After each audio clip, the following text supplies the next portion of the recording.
Hello everyone, मैं गोविंद स्वागत करता हूं आप सभी को आपके अपने इस यूट्यूब चैनल पर। प्रतिदिन की तरह आज मैं फिर से आप सभी के लिए एक मोस्ट इम्पोर्टेंट टॉपिक लाया हूं और आज के मोस्ट इम्पोर्टेंट टॉपिक में लोकसभा से संबंधित 10 मोस्ट इम्पोर्टेंट जीके जीएस के प्रश्न इस वीडियो में आप सभी को कवर कराए जाएंगे। आज के वीडियो में कुछ ऐसे भी प्रश्न हैं जो लगभग बार बार कॉम्पिटिटिव एग्जाम में रिपीट होते रहता है, तो वीडियो को कम्प्लीटली आप जरूरी देखिएगा। आपके एग्जाम के लिए ये वीडियो काफ़ी ज़्यादा हेल्पफुल रहेगा। अगर आपको इस वीडियो का PDF फाइल चाहिए तो वो आप नीचे डिस्क्रिप्शन से डाउनलोड कर लीजिएगा। तो आइए बिना देरी किए हुए वीडियो को स्टार्ट करते हैं। और स्टार्ट करने से पहले मैं आप सभी को बता दूं कि अगर आप चैनल से पहली बार जुड़े हैं तो चैनल को सब्सक्राइब जरूर ही कर लीजिएगा। पहला प्रश्न है कि भारत में लोकसभा किसका प्रतिनिधित्व करता है? इसका राइट आंसर हो जाएगा option number B, Bharatiya Janata का। आप लोग को पता ही होगा कि लोकसभा में चुने जाने वाले सदस्यों का चुनाव भारत की आम जनता द्वारा किया जाता है और सभा के सदस्यों की अधिकतम संख्या कितनी होती है? तो 552।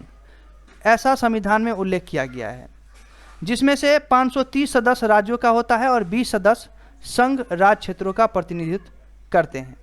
अगला प्रश्न देखते हैं। अगला प्रश्न है कि लोकसभा की अधिकतम सदस्य की संख्या कितनी हो सकती है? वर्तमान में गोवा, दमन और दीव पुनर्गठन अधिनियम 1987 द्वारा यह अभी निर्धारित किया गया है कि लोकसभा अधिकतम सदस्य संख्या कितनी हो सकती है? तो 552। तो इसलिए इसका राइट आंसर हो जाएगा ऑप्शन नंबर ए, 552।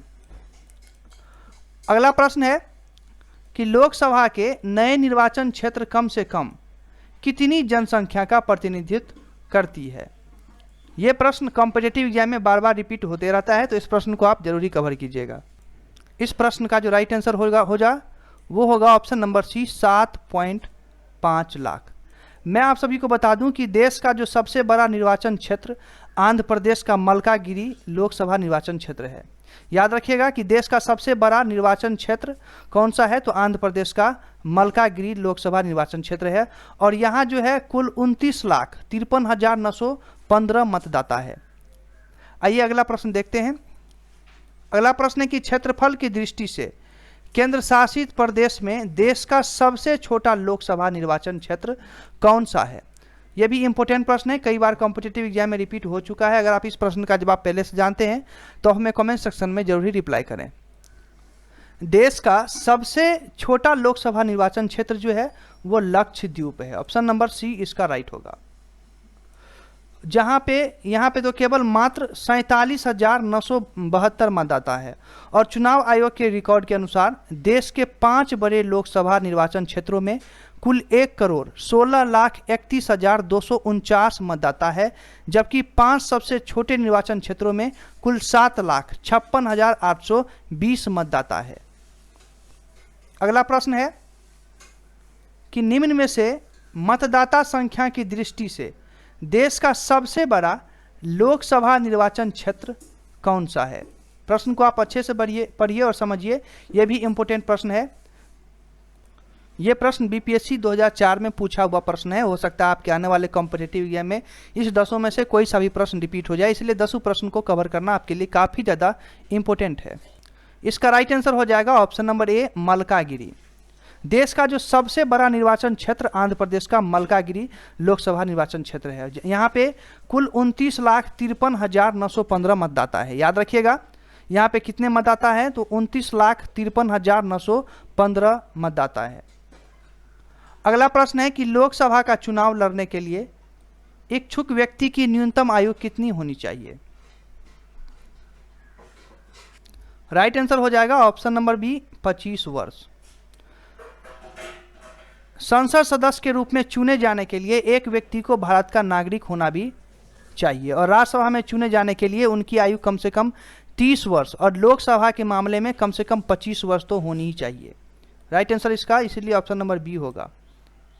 अगला प्रश्न है कि कौन सा राज्य सबसे अधिक प्रतिनिधित्व लोकसभा में भेजता है?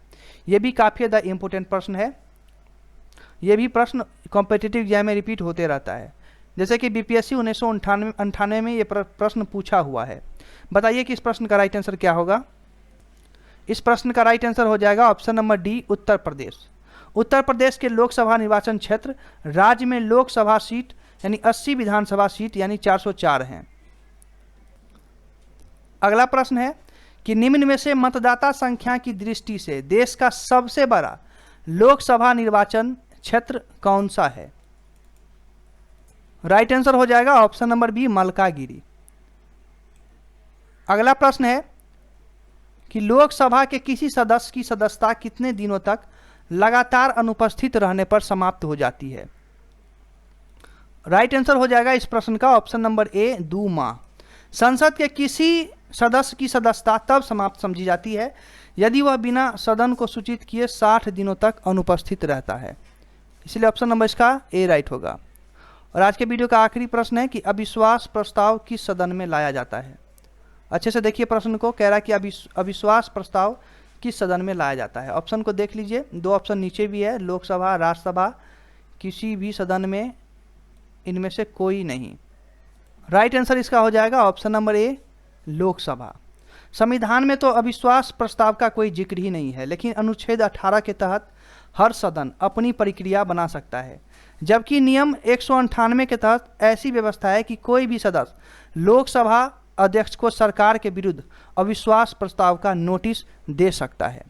तो आज के वीडियो में 10 मोस्ट इंपोर्टेंट जीके जिसके प्रश्न थे आपके कॉम्पिटेटिव एग्जाम से रिलेटेड, आप 10 प्रश्न को अच्छे से कवर कीजिएगा, देख लीजिएगा, आपके आने वाले एग्जाम में जरूर ही हेल्पफुल होगा। तो चलिए फिर मिलेंगे नेक्स्ट वीडियो में इसी तरह के मोस्ट इंपोर्टेंट टॉपिक और प्रश्न लेके।